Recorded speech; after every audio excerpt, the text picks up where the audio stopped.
Good morning, I'm Maiki Oreta and you're watching Business 360, where we break down the numbers, connect the dots, and give you the developments and the insights you need to navigate, adapt, and lead. Let's dive right in. Budget Secretary Amenah Pangandaman expects the economy to expand by 6% in the third quarter. Economic Secretary Arsenio Balisacan warns that U.S. President Donald Trump's plan to raise semiconductor tariffs to 300% would kill global trade. And China defies Trump ordering crude oil from Russia despite his warnings not to do so. All that and more coming up. Let's take a look at how global markets performed overnight. On Wall Street, stocks ended mixed. Tech names came under pressure as investors rotated into more defensive sectors. Traders are also awaiting signals from Fed officials at this week's Jackson Hole Symposium. We're seeing a little bit of continuation in terms of some of the factor leadership that changed yesterday, where value stocks really are leading the pack with kind of more momentum-heavy technology and growth-heavy names, under pressure. Looking at just what's been working so far this year, it's really been a growth-centric market. However, it's just so far this past week, as investors have started to increasingly contemplate resumption in the easing cycle from the Federal Reserve, there's some optimism that some of this strength can broaden out. And so you're seeing a little bit of rotation underneath the surface from growth-heavy, momentum-heavy names to more value names at this point.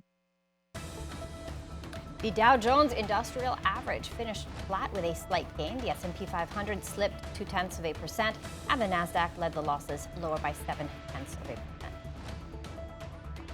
In Europe, it was a mixed close. London's FTSE added 1%, Germany's DAX fell 0.6%, and France's CAC 40 dipped, was flat with a downward bias. The Philippine economy is on track to hit its growth target in the third quarter. Budget Secretary Amenah Pangandaman expects GDP to expand by around 6%, a pickup from the previous quarter. She credits stronger government spending and says there's no need, at least for now, to revise the Development Budget and Coordination Committee's targets. Still, the DBCC has lowered its full-year 2025 forecast to between 5.5 and 6.5%, down from its earlier 6 to 8% range. Malacanang assures telecom companies that their concerns will be addressed if the Konektadong Pinoy Bill becomes law. Telcos remain opposed to the measure, arguing it is unconstitutional and may create cybersecurity risks. HALA spokesperson Claire Castro says that the government is ready to tackle these issues through the bill's implementing rules and regulations. Telecom operators have also warned that they could bring the law to court, particularly over provisions letting new players operate without a legislative franchise. Still, key government agencies support the bill, calling it a path to lower internet costs and better connectivity nationwide. Japan's Rating and Investment Information Incorporated has kept the Philippines at an A- investment grade rating with a stable outlook. R&I says that the country remains among Southeast Asia's fastest growing economies, supported by strong public and private investments, the continued expansion of the IT BPM sector, and a growing population. The rating reflects low credit risk, which helps the government borrow at lower cost and free up more funds for social programs. The agency also pointed to July inflation cooling to a 6-year low of just 0.9%. And while U.S. tariffs remain a risk, R&I expects the impact to be limited, given the Philippines' modest reliance on exports to America. Manila is losing ground in the race to become a smart city. The Philippine capital has slipped near the bottom of the latest Global Smart City Index published by the International Society for Urban Informatics. In the 2025 ranking, Manila placed 63rd out of 73 cities, a sharp drop from the 44th out of 50 in the previous survey. The index measures key factors like citizen well-being, economic development, and quality of urban services. John Paulo Rivera, Senior Research Fellow at the Philippine Institute for Development Studies, says the slide reflects persistent gaps in digital infrastructure, mobility, and safety. He added that basic services remain out of reach for many, particularly the poor and the vulnerable. The government is putting public spending under the microscope with the launch of the Budget ng Bayan Monitor, a comprehensive review covering more than 300 agencies. The goal? To track how effectively taxpayers' money is being used. While some agencies scored high in performance, others, including several state universities, continue to struggle without budget utilization and accountability. Sujin Kim has the details. It is the government's assurance to the people that their taxes are safeguarded, accounted for, and converted into services that uplift lives. The Budget ng Bayan Monitor, or the new BBM project, where more than 300 government departments and agencies were reviewed and ranked as top or worst performers based on how they utilize their budgets. Citizens today expect more transparency, faster services, and tangible results. Among the agencies that scored a perfect 5 out of 5 were the Philippine Information Agency, Games and Amusements Board, and the National Wages and Productivity Commission, with the Civil Service Commission as the first placer. We have only 1,300 personnel, and taking into consideration our budget na napaka-liit kung tutuusin. Making sure that every centavo na ibibigay sa bawat opisina ay magagastos namin. However, not all agencies measured up to expectations. Some of the lowest scoring institutions were found at the very center of government operations. Even several state universities and colleges struggled with budget utilization, recording some of the lowest scores in the review. Bakit po nagkakaproblema yung iba? So tingin natin po, yung mas magagandang mga proyekto na nagdi-deliver po ng results, yun po yung tutukan natin at i-replicate. Undersecretary Ronaldo Toledo explains the underutilization was largely due to delays in procurement.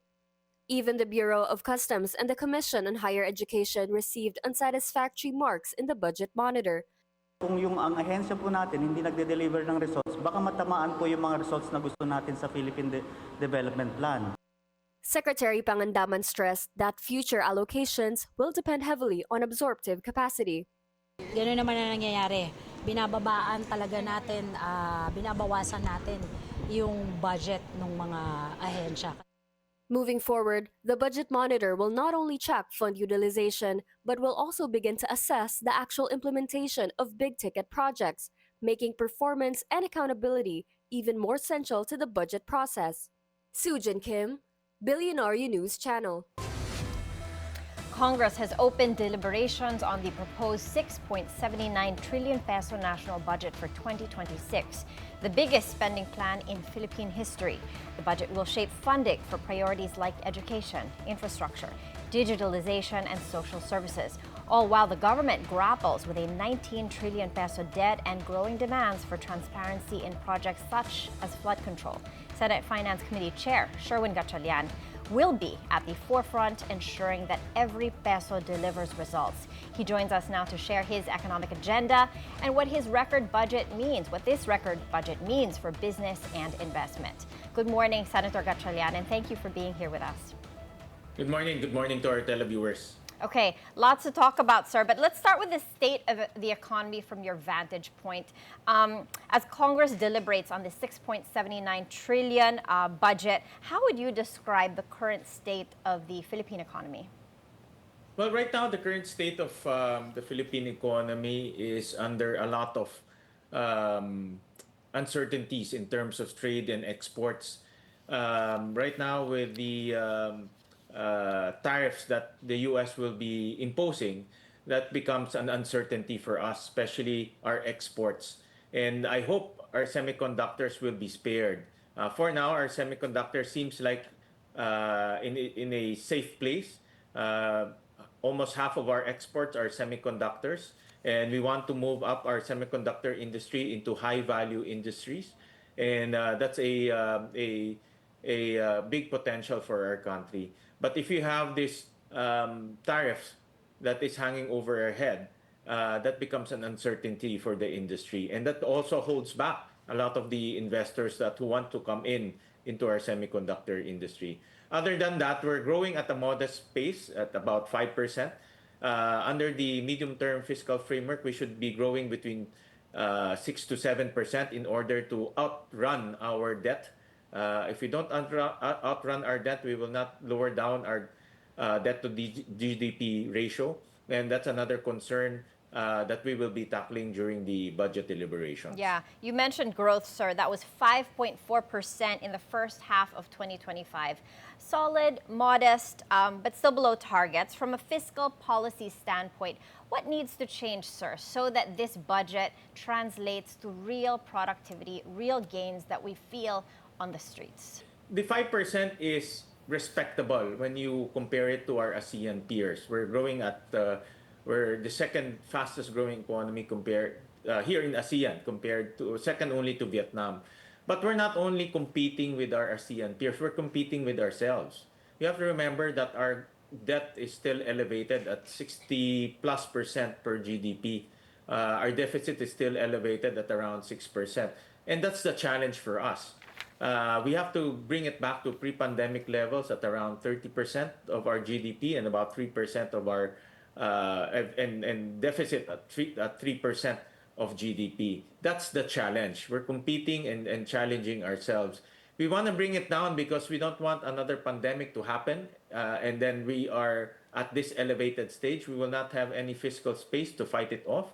So as a developing nation, we have to lower it down. Now, to answer your question directly, the Filipino people have no confidence on the budget as we speak because of these flood control issues, because of these ghost project issues.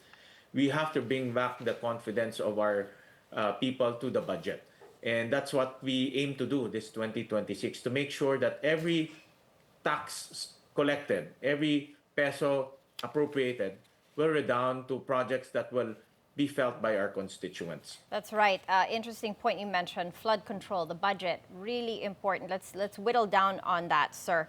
In terms of benchmarks and timelines, sir, you've warned that the DPWH's 274 billion peso flood budget is on the line.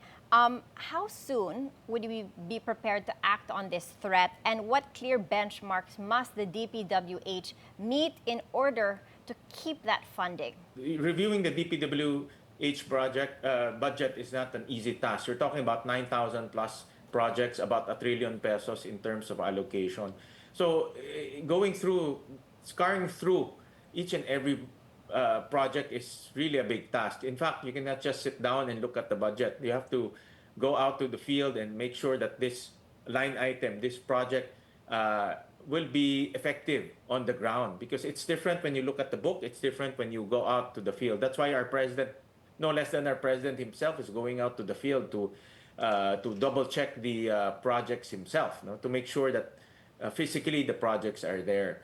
So it's tough, and we're employing very credible third-party engineering companies. Me, myself, as the chairman of the Finance Committee, we're tasking third-party engineering companies to help us scar through the DPWH budget. We want to make sure that we're also technically capable in terms of scarring through the budget. But the basic principle here is, if the DPWH cannot prove to us that the 270 plus billion that is now appropriated in the 2026 budget, if they cannot prove to us that this will be effective and this is completely without any corruption, then we won't hesitate to rechannel that 270 plus billion pesos to education, to build classrooms instead of flood control projects. Talking about misplaced spending, Cebu is a glaring, it's glaring in a sense that Cebu received 414 flood control projects, the second highest in the country, even though it's not even in the top 10 flood-prone provinces. What does this tell you, sir, about how projects are being allocated?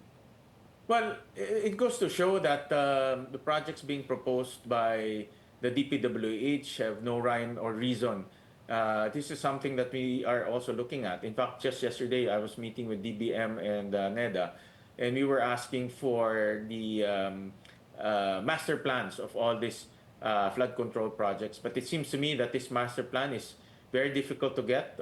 It's not readily available, and apparently it's not being used to appropriate budget to flood control. So it goes to show that a lot of these projects are being proposed outside of the master plan, outside of all of these studies and researches, and that's what we aim to do, to make sure that the projects have basis when they include it in the budget. On another front, sir, the issue of undercapitalized contractors comes to fore. We've seen firms with just 250,000 pesos in capital winning multi-billion peso contracts. What are your thoughts on this? What does this tell you? We uncovered that 3 out of the 15 big contractors that have bagged big contracts from the government are sole proprietor contractors. These are individuals, and sole proprietors normally, in my experience, are used if you open up sari-sari stores, when you open up groceries or hair salons, but not to get 5 billion, 7 billion contracts, because the risk is too big to bear. No? So that's also another, for me, another red flag.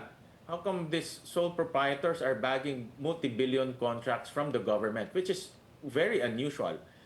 So the Senate Committee on Blue Ribbon will continue to look at these details, but we will focus heavily on the ghost projects that were revealed by no less than our President and also Senator Lacson through his privilege speech. Mm-hmm. Sir, from your vantage point as finance chair, how deep does this corruption go?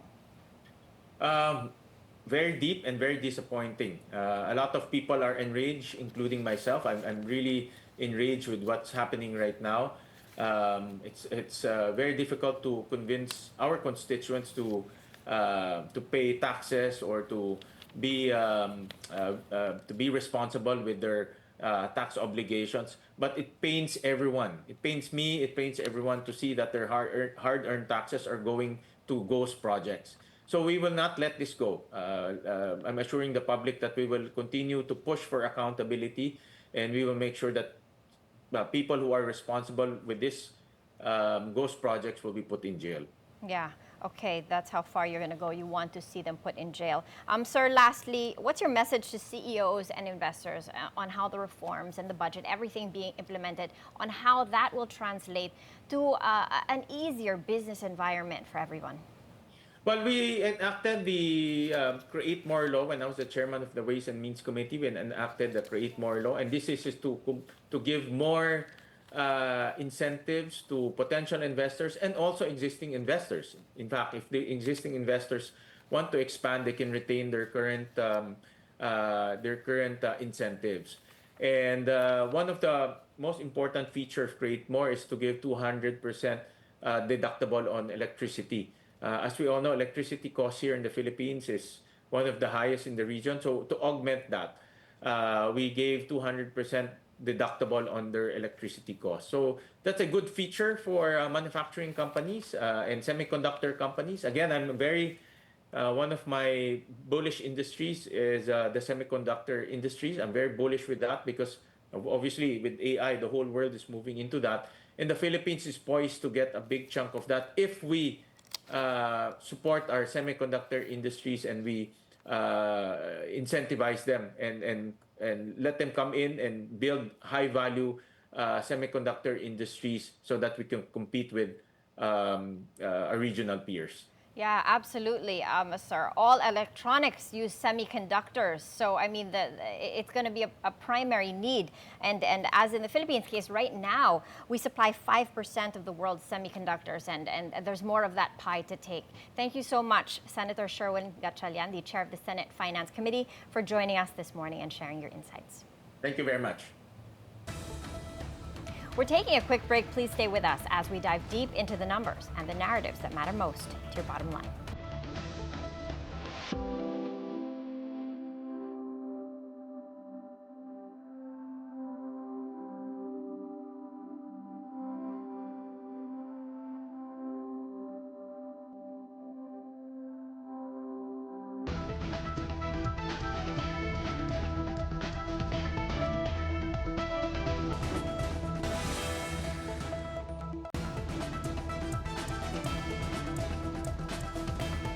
Welcome back. Let's check on how Asian markets are doing this Thursday morning.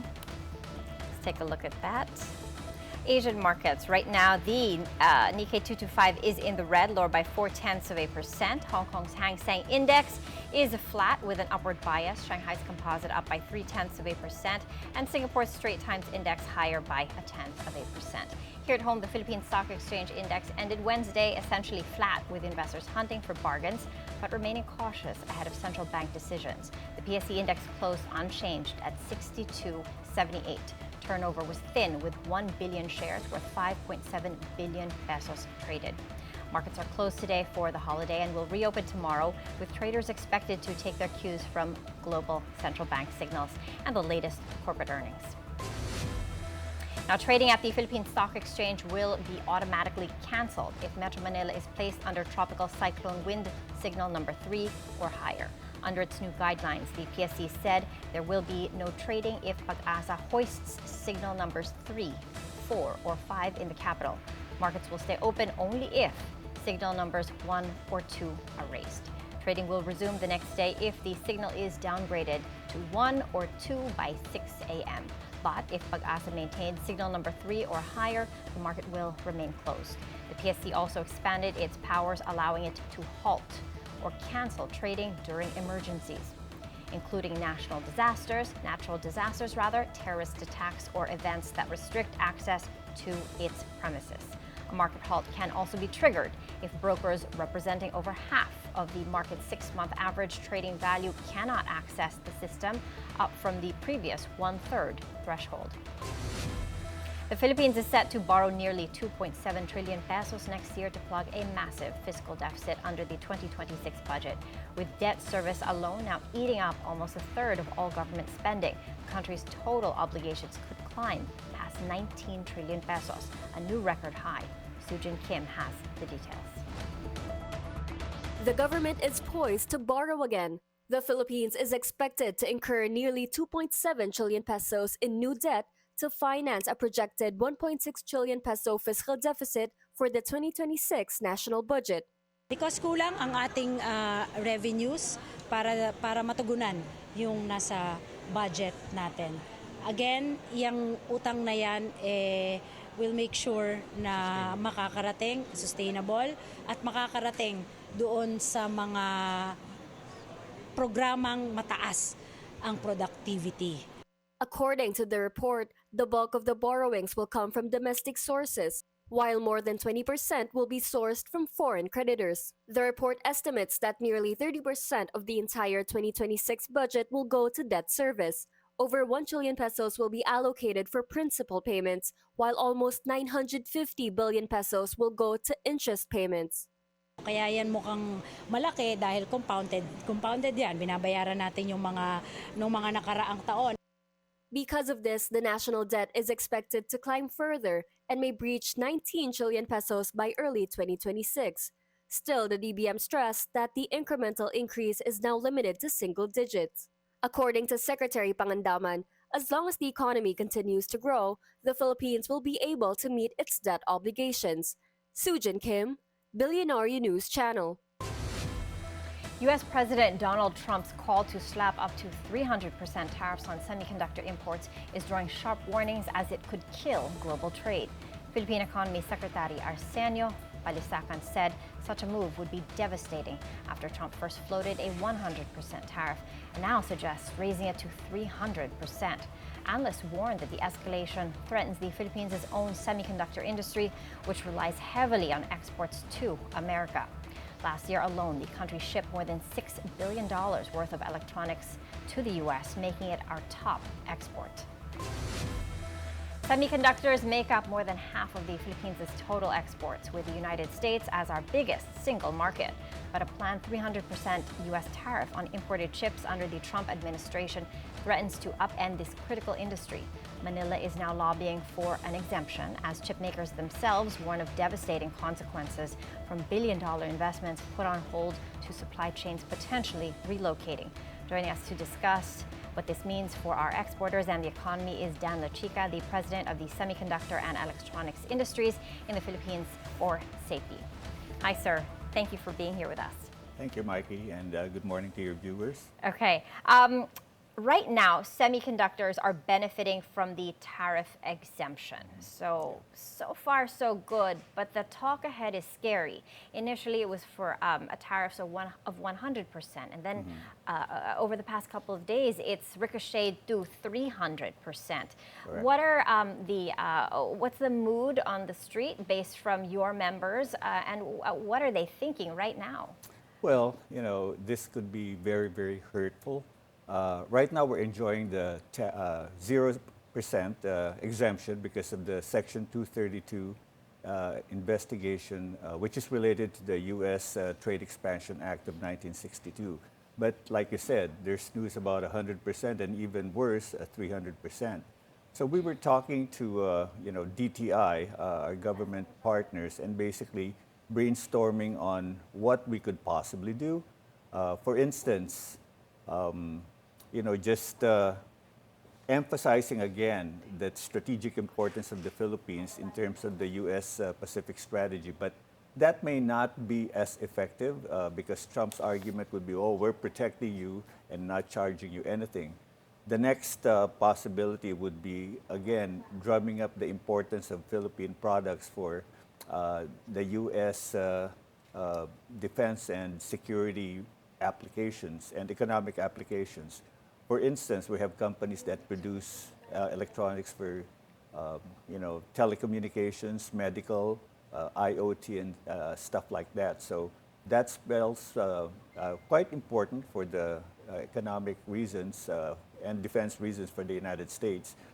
The other possibility would be, and maybe this is unlikely, you must have heard that companies like, or countries like TSMC from Taiwan has invested heavily in the United States, and that will merit possibly some exemptions.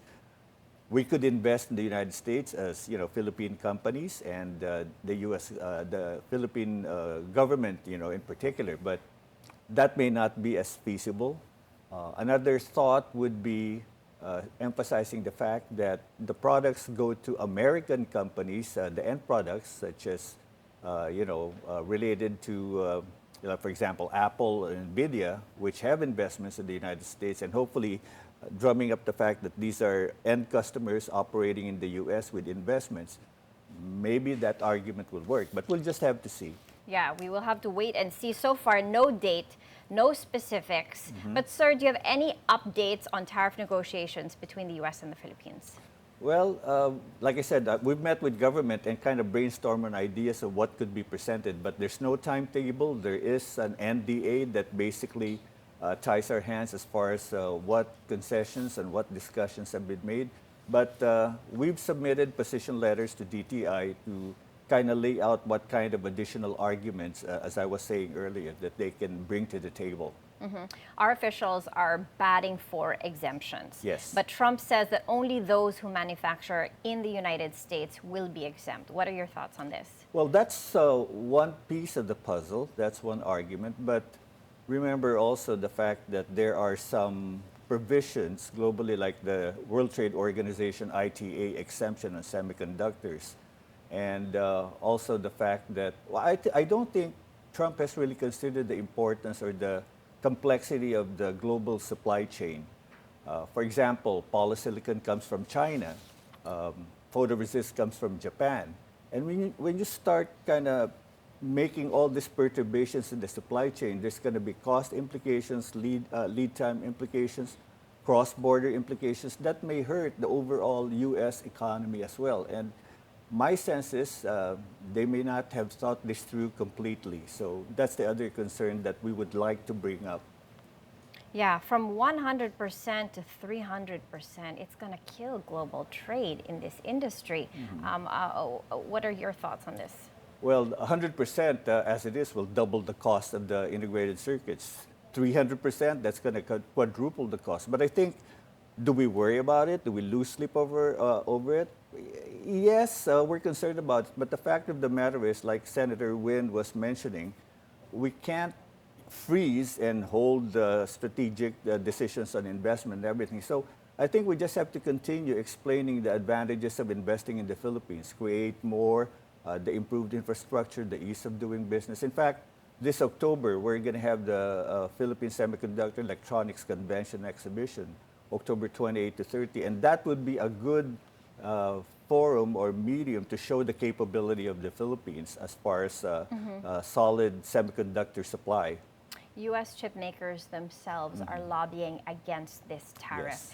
Does that, what weight does that carry in how it might sway U.S. President Donald Trump?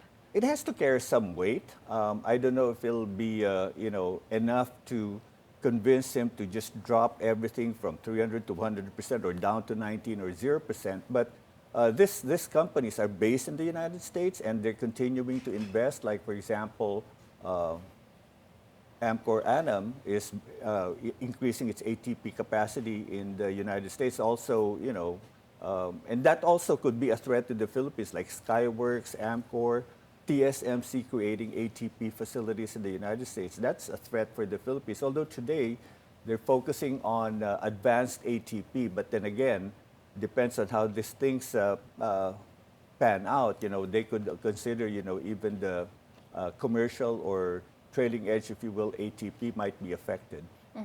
As costs rise, how will the hit be absorbed across the value chain? You see, of course, manufacturers are going to pick up a lot of it. What else? What are the scenarios you're looking at, sir, to help absorb the increase in cost, the dramatic increase in costs? Well, there's a natural progression in the semiconductor electronics industry to improve productivity, do automation to reduce cost. And to a large extent, the manufacturers will absorb this cost. However, if the costs keep on escalating eventually, they will pass it on to the customers. And again, that will certainly cause major concerns in the sense that, countries or companies might look for opportunities to look for a lower tariff country to reduce their cost of operations.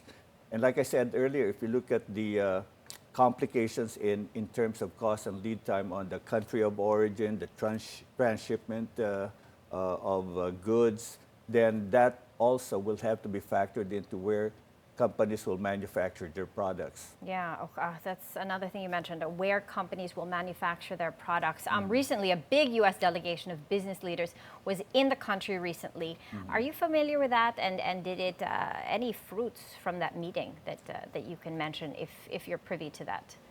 No, I was not. But then again, attracting missions, and it's a two-way street, right? We can send business delegations. I mean, the president was in India recently. There's going to be, again, another delegation, reverse delegation mission from Taiwan coming to the Philippines. So we just have to keep on exploring these avenues. I mean, what's interesting, though, is there's really a lot of interest in how this is playing out for the Philippines. Just recently, I got interviews from BBC, from Al Jazeera, from the South China Monitor, and they're all looking at the Philippines on how we're going to be addressing this 100% tariff. So, or 300%. Or 300%. So yeah. I think we're still in a good place. But again, we just can't give up and say, okay, just slap this tariff on us. We just have to be more proactive in our discussions with the United States. At present, sir, all electronics use semiconductors. At present, the Philippines supplies 5% of the world's semiconductors. Yeah. In comparison, Malaysia supplies 13%. I mean, they've got more investments in this space. Should the 100 to 300% tariffs push through, how might that affect our standing here? Well, I was in Jakarta last week, and one of the things we were talking about would be how ASEAN, as a group of companies that produce semiconductors, can shore up our semiconductor supply chain capability, leveraging on the strength of one country versus another, and present a united front. Admittedly, each country will still negotiate for its own interest, but it behooves us to look at ASEAN as one major force negotiating with the United States and presenting the fact that we are a secure, sustainable. I mean, you talk about IP, right? We all know some countries don't give a hoot about IP, but you talk to the Philippines, you talk to the ASEAN countries, then that also bodes well in terms of the security Yeah, of information. I guess from here, all we can do is react. These are external pressures that we have no control of. From here, where to next? What do we ask from the government, assuming that the 100 to 300% tariffs are in effect? What policy support or exemptions we need from our own government? And then again, where to pivot to? Where do we go next? Well, like I said earlier, we've spoken with DTI, and obviously they're going to be discussing this with Osapea, Secretary Go, the head of the negotiating team. And we do have, we've outlined 3 or 4 ways that we can present again. But at the end of the day, we just have to focus on our strengths, continue our improvements in infrastructure, the ease of doing business, and convince the negotiators that the Philippines is still a good place to invest. And whatever happens out there, we will respond to it in the best economic way, improving our technology, moving up to IC design, and maybe even hopefully coming up with a wafer fab, front-end wafer fab, demonstrating a proof of concept. So that's all you can do right now, because otherwise, you'll just spend sleepless nights over what Trump is going to say next again. Yeah, that's right, sir. Lastly, what's your message to multinational companies, to investors in this industry that want to invest in the Philippines? Why should they continue to bet on the Philippines despite all the uncertainties? Well, the multinational investors have been here for decades, right? And they've seen how beneficial it is in terms of the workforce productivity, the talent, and we're continuing to improve our infrastructure. So my recommendation to them is, the Philippines is open for business. This administration perhaps, is doing a better job. And I know it's doing a better job in terms of promoting investments, right? And you just have to trust that we will do the right things in terms of protecting the investments and making sure that the products that come out of the Philippines are very competitive in cost, in delivery, and quality. So, yeah, and it's really all about cost. And to that end, the Philippines can offer a very strong value proposition. That's right. So thank you so much for your time, sir. Thank you for having me, Maiki. Dan Lachica of Citi, very good to have you. Okay. Okay, we're taking a short break. Business 360 will be right back.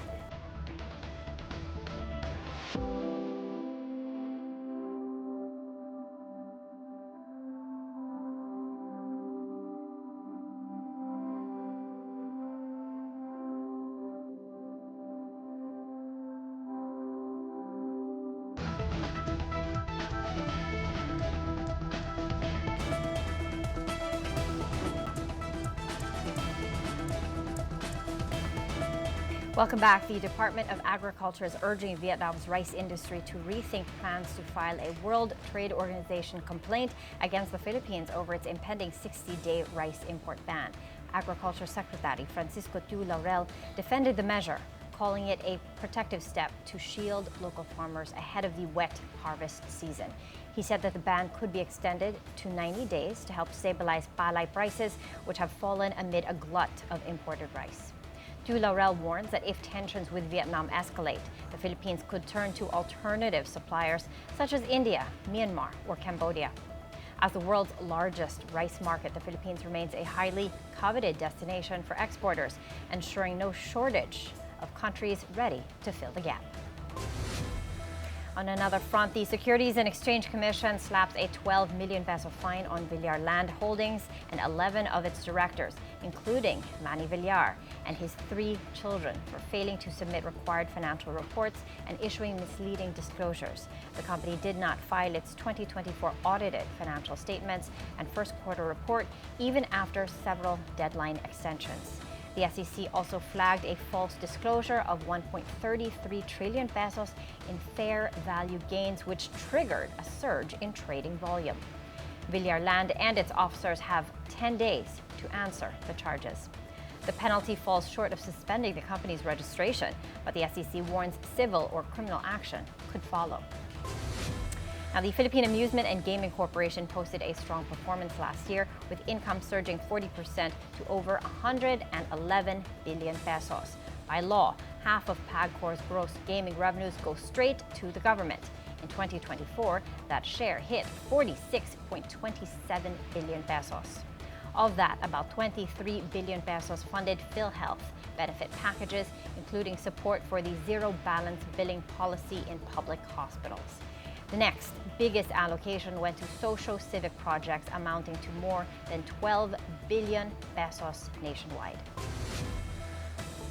ABS-CBN completes the sale of a portion of its Quezon City property to Ayala Land Incorporated. In the disclosure, the media company said the deed of absolute sale complies with conditions in their memorandum of agreement signed last February. The deal covers 30,000 square meters out of the 44,000 square meter property, subject to clearance from the Philippine Competition Commission. Ayala Corporation's Board of Directors approves the third quarter 2025 cash dividend for its preferred B Series 4 shares. In a disclosure, the company said dividends will amount to 31.45 pesos per share based on the issue price. The record date is set for September 5, with payout on September 19th. Ayala notes that the move is consistent with ASEAN corporate governance standards, which require dividends to be paid within 30 days of declaration. Hotel 101 Global is expanding in Cambodia with 2 new hotel projects set to open by 2028. The Singapore-based unit of Double Dragon has partnered with Canopy Sands Development to build the 700-room Hotel 101 Phnom Penh and 680-room 101 Sihanoukville.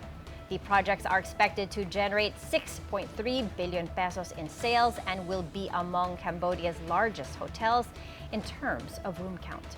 Both hotels will feature standardized happy rooms units and will target Cambodia's growing tourism market, which saw 6.7 million visitors last year. Hotel 101's expansion into Cambodia is part of a global plan to operate 1 million rooms across 100 countries. The Department of Trade and Industry orders a redraw of Jollibee's Burger Blowout promo after fraudulent entries were uncovered in the Week 3 raffle. Trade Secretary Maria Cristina Roque told the Bilyonaryo news channel that a preliminary investigation found no intent to defraud by Jollibee's management. She stresses, however, that the DTI will ensure that all legitimate winners get their prizes. Jollibee's own probe confirmed tampering in its entry and draw system, leading to several disqualifications. The fast food giant has suspended the promo and is putting up new safeguards, including a special raffle to give customers extra chances to win. Overseas, Texas lawmakers approve a new congressional map pushed by President Donald Trump, designed to flip 5 Democratic-held states ahead of next year's U.S. midterm elections. The vote came after dozens of Democratic lawmakers ended a 2-week walkout that temporarily stalled the measure. Republicans, who have controlled Texas politics for more than 2 decades, took the unusual step of mid-decade redistricting to boost their chances of keeping their narrow House majority. The map still needs to be reconciled with the state Senate's version, but it has already triggered a national redistricting battle. Governors from both parties are threatening similar moves, including California Governor Gavin Newsom, who is backing a plan to redraw his state's map to flip 5 Republican seats.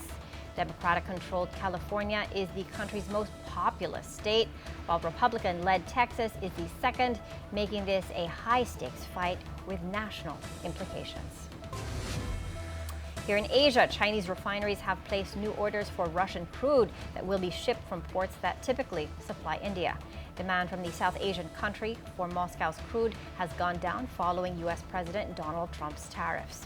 At least 16 cargoes of Russian oil have been secured by Chinese refineries for October and November delivery. Each cargo carries an average of 700,000 to 1 million barrels. Trump has threatened to impose secondary tariffs on goods from countries importing Russian oil to pressure Moscow to end the war in Ukraine. And that's it for Business 360. I'm Maiki Oreta. Thank you for joining us, and keep it here on BNC, the Bilyonaryo News Channel.